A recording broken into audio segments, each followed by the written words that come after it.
Have you ever thought about how you want your friends to remember you after you die tragically in a life or death battle to save the galaxy? Wait, that's not right. Have you ever thought about how you want your friends to remember your D&D character after they die tragically in a heroic battle to save the world? Well, if not, you're about to. Hi, I'm Alex Schmidt, and this is the 4-step process to story-driven character creation. Step 2, the eulogy. If you haven't already, you may want to jump back and watch Step 1, the pitch.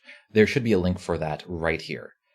This video is going to assume you've already completed Step 1, so you'll want to have done that before you jump into this. Also, credit for this step largely goes to the Narrative Game System, which is a fantastic indie RPG made by Ventureland Games. I've included a link to their site in the description below. Now, with all those disclaimers out of the way, you've created a pitch for your character, and you know you need to add a bunch of details and facts about them, but not yet. All of those details can get in the way right now. First, you need to figure out what the feel of your character is. What are they intuitively like? There are a lot of ways to go about that, but I found that giving a eulogy for your character is actually incredibly effective. There are 2 different ways to do this. I personally like to do it as part of session 0 of a campaign, but it's not always possible to do that. Sometimes you can't get the group of people together, or maybe your group just isn't interested in that kind of character creation. The other way to do it is alone, and that's what I'll cover first. Plan to sit down with your favorite writing instruments away from all distractions for about 15 minutes. Think about the character from your pitch. Imagine that at the very end of their very first adventure, they die, and the other party members are sitting around the campfire remembering your character. What would you want them to say about your character? What stories do they tell? Were you especially brave or cowardly? Did you have any specific quirks or unique mannerisms? Maybe there was a specific event where your character acted in an unexpected way, and that's what everyone would remember. Whatever comes to your mind, just jot it down. Don't worry about it being different or wrong, and don't worry about things contradicting each other even. You're just doing a brainstorm at this point. Once you've spent about 10 to 15 minutes writing down everything you can think of, stop and go back through your list. Cross off anything that doesn't fit your character, and put a star or a check mark next to anything that you especially like. Once you've done this, you should have a pretty robust outward-facing personality for your character.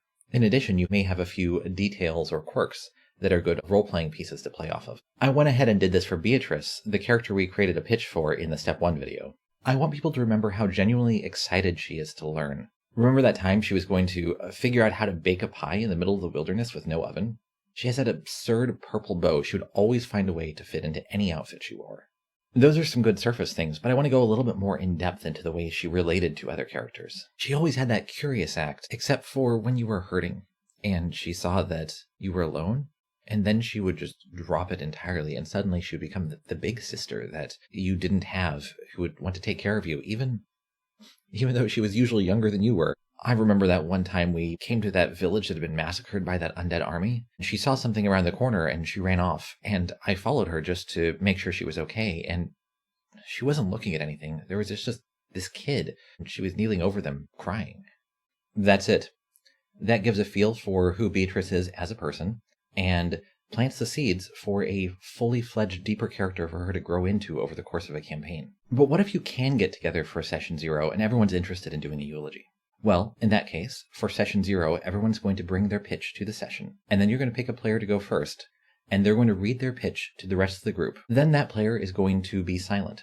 The other players, including the DM, are going to sit around the table or the couch or wherever they are together, and they're going to pretend that they, the players, not their characters, are remembering this character from the pitch. That they're going to share stories, say things they remember, like this was their friend who just died.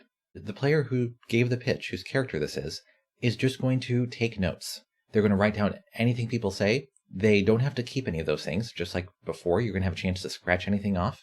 So don't worry about what anyone says. If they say something you really don't like about your character, you're not beholden to it. Just like when doing it solo, you can say whatever pops into your mind. If there are quirks or stories or just general feelings you happen to think of about this character, just say those things. Once this has gone on for about 10 to 15 minutes, you'll stop, move on to the next character, and do the same thing.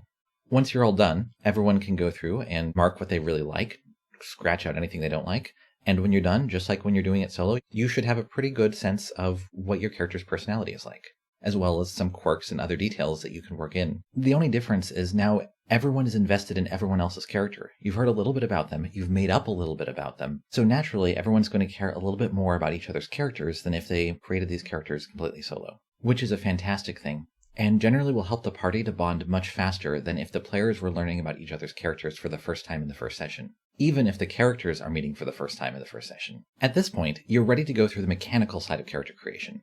I won't make a video about that because that's just the basic D&D character creation, where you create your stats. You probably already know your class and race. You can fill all of that in. The one thing not to worry about yet is your characteristics. That will be part of the final step. Thanks for watching the 4 steps to story-driven character creation, Step 2, the Eulogy. My next video will cover Step 3, major life events. Let me know in the comments what you think about doing a eulogy as part of character creation, or if you get to try it out, let me know how it goes. If you enjoyed this video, be sure to subscribe to my channel and hit the thumbs up button. Until next time, keep telling stories.